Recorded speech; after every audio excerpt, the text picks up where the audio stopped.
Menginap? Kamu tidak boleh menginap di sini, Al. Cepat pulang. Aku tidak akan pulang. Kenapa kamu jadi keras kepala begini? Aku tidak keras kepala. Aku hanya ingin menjaga suamiku yang sakit. Al, ya, anggap saja aku sedang menjaga kakakku yang sakit. Alma kembali mengoreksi kata-katanya. Izinkan aku di sini, Kak. Aku akan berguna untuk kakak. Al, kamu akan lelah bila berada di sini. Aku tidak akan lelah. Ya sudah, terserah kamu saja. Daniel diam. Sepertinya dia tidak suka Alma tidak menuruti kata-katanya. Untuk hal-hal lain, mungkin Alma akan menuruti Daniel, tapi tidak bila menyangkut Daniel sendiri. Dia lebih memilih dirinya yang sakit dibandingkan harus melihat Daniel terbaring lemah seperti ini. Kak, mau camilan? Enggak, tolong panggilkan perawat untukku. Buat apa, Kak? Kamu tidak perlu tahu. Buat apa? Alma berjalan di ujung tempat tidur Daniel, mencegah Daniel untuk memencet tombol panggilan darurat. Al, ada hal yang hanya bisa dilakukan oleh mereka. Cepat panggilkan mereka. Aku tidak akan panggil kalau aku tidak tahu tujuannya. Kakak butuh apa hingga butuh bantuan mereka. Aku ingin mandi.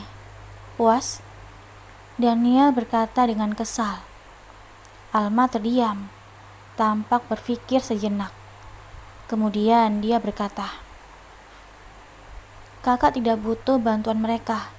Aku bisa memandikan kakak. Jangan ngaco kamu, Al. Cepat panggilkan mereka. Aku akan meminta mereka untuk menyiapkan peralatannya. Selebihnya, aku yang akan memandikan kakak. Al. Alma tidak mempedulikan ucapan Daniel.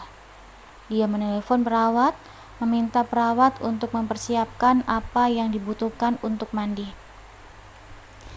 Yang benar saja, perawat akan memandikan Daniel di depan matanya. Mereka akan menyentuh tubuh Daniel. Dia tidak akan mengizinkan perempuan manapun menyentuh tubuh Daniel. Daniel suaminya.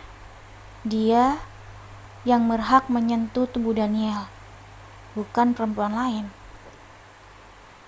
Lagi pula, memandikan suami ketika sakit adalah tugas seorang istri. Selagi istri masih bisa dan sanggup, kenapa harus melempar tugas itu pada orang lain? Beberapa menit kemudian, datang 2 orang perawat dengan membawa beberapa perlengkapan. Mereka meletakkan perlengkapan di samping tempat tidur Daniel. Mereka menatap Daniel dengan pandangan kagum dan terpesona. Ibu yakin tidak memerlukan bantuan kami? Tanya mereka dengan penuh harap. Iya, aku sangat yakin. Kalian bisa pergi. Alma menjawab dengan galak. Dia tahu suaminya sangat tampan. Maka dari itu, dia tidak rela bila ada perempuan lain yang menyentuh tubuh suaminya. Aku akan melakukannya sendiri. Kamu keluarlah. Daniel berkata sembari membuka kancing bajunya dengan satu tangan. Alma berjalan mendekati Daniel. Kemudian dia mengambil alih tugas itu. Dengan mengesampingkan rasa malu, dia membuka kancing demi kancing dengan jemarinya. Al. Daniel memegang tangan Alma, menahan Alma untuk membuka kancing itu lebih jauh. Tangan kakak sedang diinfus. Biar aku yang melakukannya. Anggap saja kakak sedang dimandikan adik sendiri. Oke? Daniel terdiam beberapa saat. Akhirnya dia mengangguk setuju. Perlahan-lahan Alma membuka baju pasien Daniel. Wajahnya bersemu merah melihat tubuh kekar Daniel. Tubuh itu tampak liat dan sangat berotot. Hanya tubuh satu pria yang pernah dilihatnya seumur hidup, dan itu tubuh Akbar. Tubuh Akbar benar-benar berbeda dengan tubuh Daniel. Mungkin tubuh pria matang dan bocah ingusan memang berbeda. Alma merasa sangat malu, sekaligus sangat bersemangat untuk menyentuh otot-otot itu. Alma menutupi tubuh bagian atas Daniel dengan selimut mandi. Dia mengambil waslap dan mencelupkannya di air. Kemudian, pelan-pelan, dia mulai membersihkan bagian wajah Daniel dengan lembut. Daniel memilih untuk memejamkan matanya. Sepertinya dia terlalu malu untuk menatap wajah Alma. Alma menelusuri wajah itu dengan detail. Hatinya berdetak sangat kagum melihat ketampanan Daniel. Alma menatap bibir Daniel. Dia mengingat rasa bibir itu. Bibir yang tegas, panas, sekaligus sensual. Bibir yang membawanya ke mimpi-mimpi paling liar. Dia ingin mencium bibir itu lagi. Wajah tampan begitu dekat. Tiba-tiba Daniel membuka mata. Kedua mata mereka saling bertatapan dalam diam. Seolah-olah tatapan mereka menjadi terkunci. Jantung Alma berdetak sangat kencang. Daniel menutup mata Alma, kemudian beralih pada bibirnya. Alma pun demikian. Mata Daniel berkabut, seolah ada pancaran gairah di dalamnya. Tanpa sadar kedua tubuh mereka saling mendekat dan mendekat. Hingga jarak mereka hanya tersisa 5 cm saja.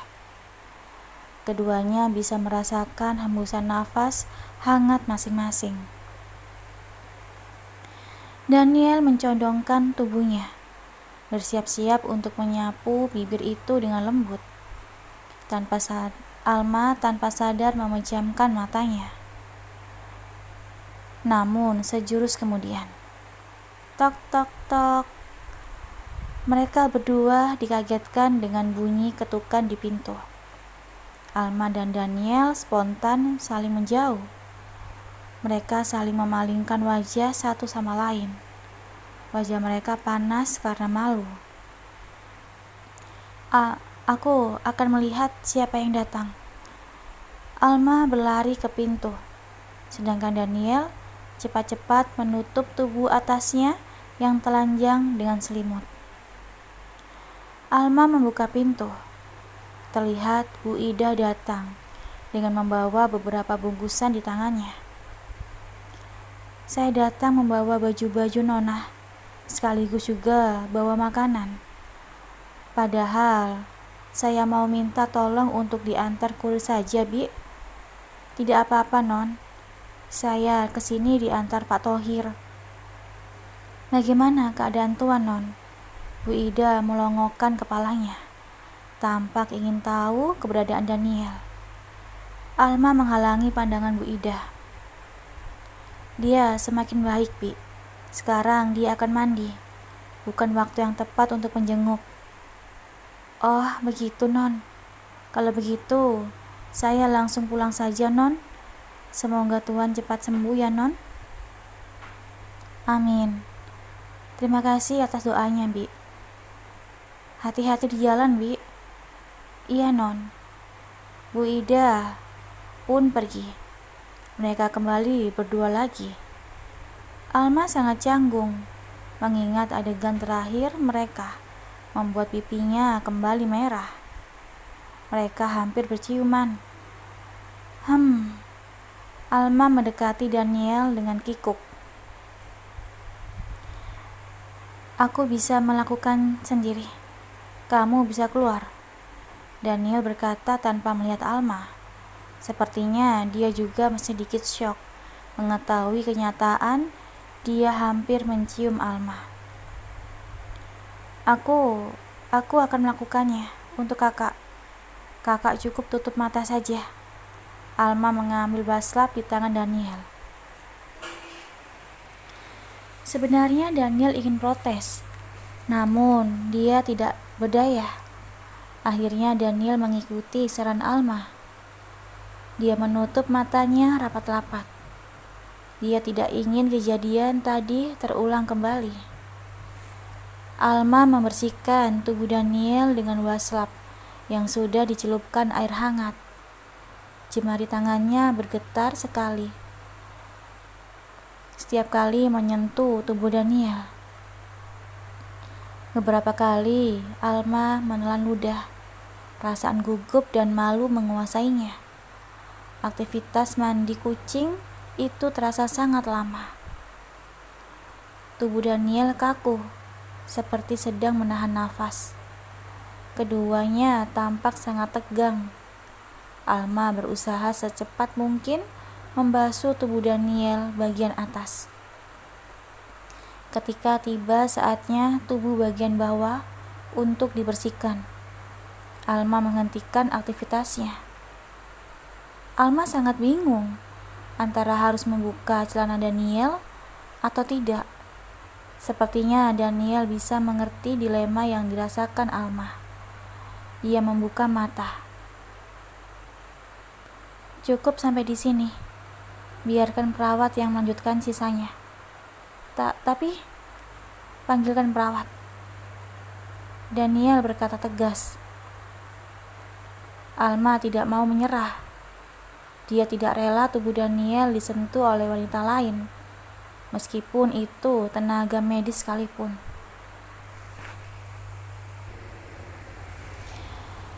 Baik, aku panggilkan perawatnya. Alma memencet tombol panggilan darurat.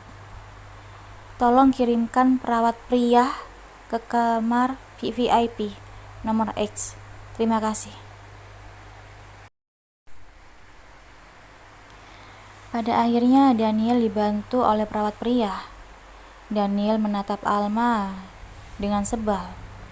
Dia lebih memilih tubuhnya disentuh oleh wanita dibandingkan dengan pria. Meskipun itu tenaga medis sekalipun. Rasakan tubuhnya disentuh oleh sesama jenis membuat perasaan Daniel sangat tidak nyaman. Semua ketidaknyamanan ini disebabkan oleh istri kecilnya yang licik itu. Sudah selesai, Pak. Bila butuh bantuan lagi, jangan sungkan untuk memanggil kami. Kalau begitu, kami permisi dulu. Dua perawat pria pergi dari hadapan mereka. Alma tersenyum puas. Wajahmu terlihat senang sekali. Ya, tentu saja senang. Kakak sekarang sudah selesai mandi. Ada lagi yang kakak butuhkan? Mungkin mau buah? Buah pir dan apel sangat bagus untuk lambung kakak yang luka.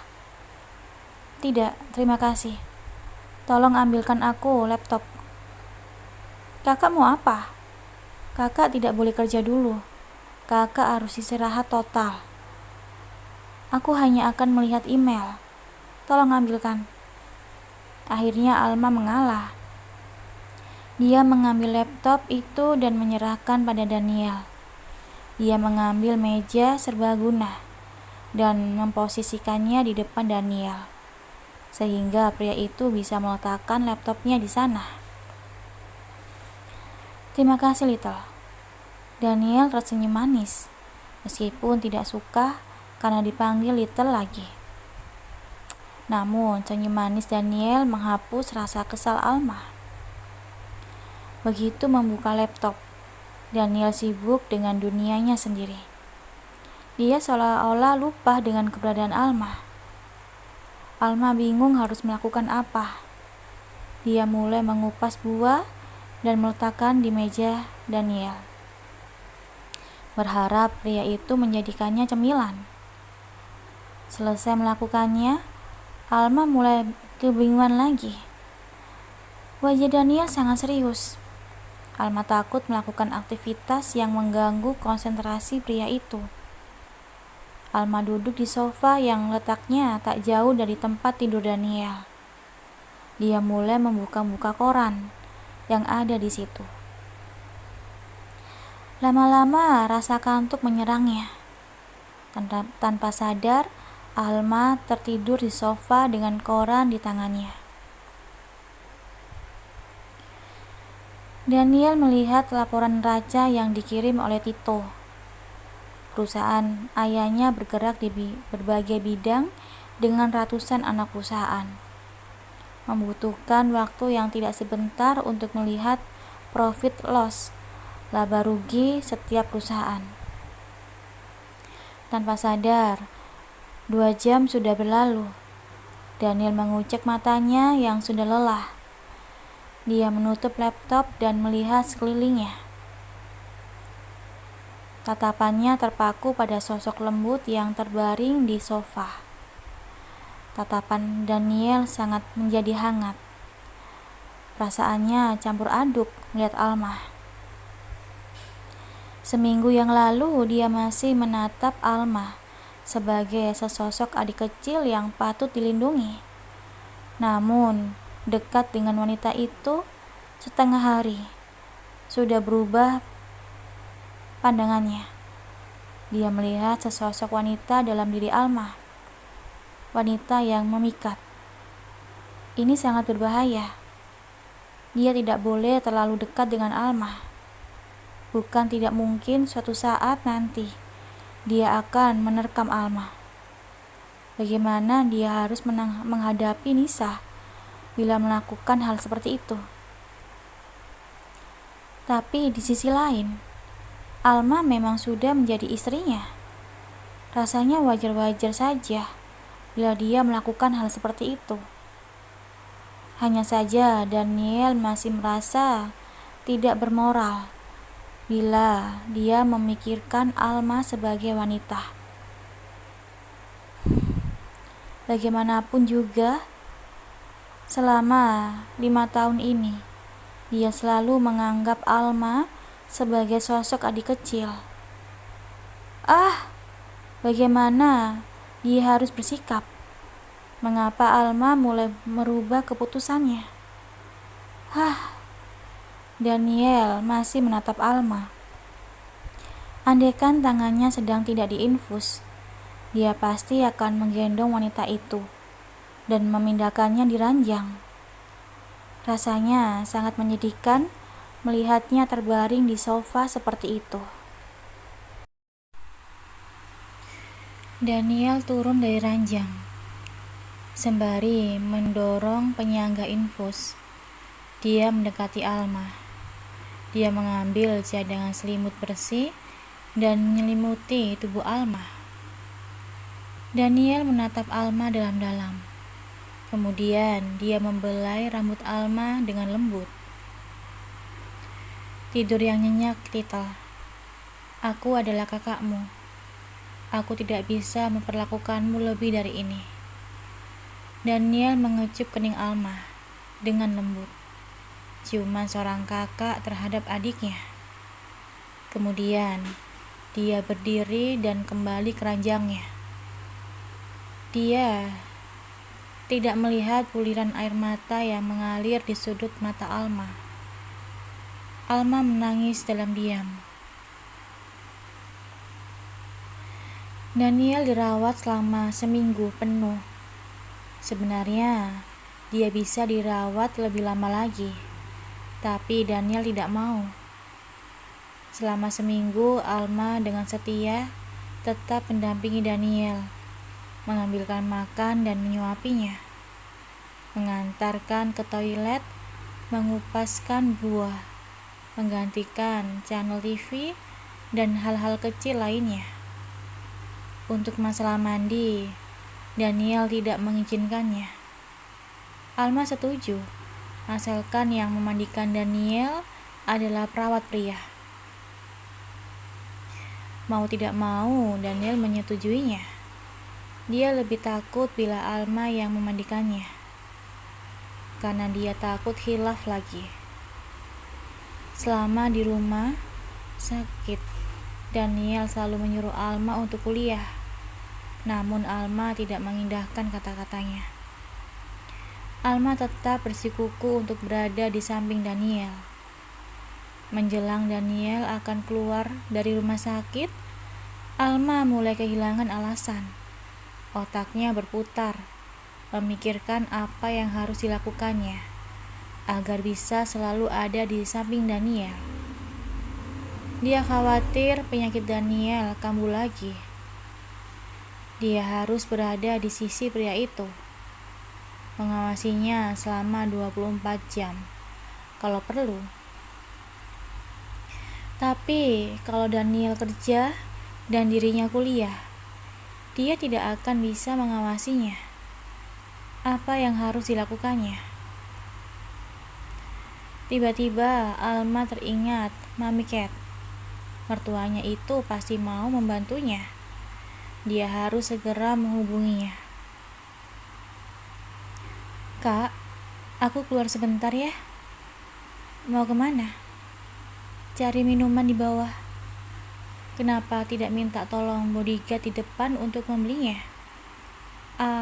Aku sekalian mau cari angin, Kak." "Oh, ya sudah, hati-hati." Alma pergi keluar ruangan. Dia mencari tempat yang sepi untuk menelepon Mami Cat. "Ma, ini Alma." "Iya darling, Mama tahu." "Ada apa sayang? Ada sesuatu yang terjadi pada Daniel?" Nggak ada sih Ma. Tapi apa sayang? Ada sesuatu yang mau kamu sampaikan ke Mami kan?" Iya mah." Dan Alma pun menceritakan unek-uneknya. "Jadi, apa yang harus aku lakukan agar bisa tetap di sampingnya, Mah?" "Aku khawatir dia akan kembali ke pola hidupnya yang lama bila tidak diawasi dengan ketat."